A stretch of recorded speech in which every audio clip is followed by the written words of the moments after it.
V nasledovných 60 sekundách ku zmene si povieme jednu zaujímavosť, ktorá pomôže uľaviť od predstavy, že na prácu s nepríjemnými emóciami potrebujeme celý život. Základných emócií je iba 7. Slovom 7.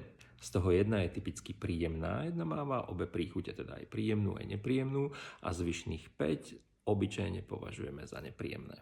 A všetky ďalšie emócie sa skladajú z týchto 7 základných. Veľmi užitočné cvičenie je nejakú svoju emóciu len tak pozorovať a hľadať, ktoré zo 7 základných emócií sa v nej miešajú.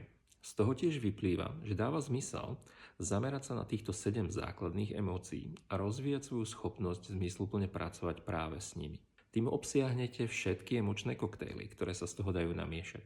A ktorých 7 emócií to je? Tipnite si v komentároch. Alebo choďte na môj web www.spokojne.sk a vyhľadajte videokurs Úvod do sveta emócií. V jeho popise ich určite nájdete.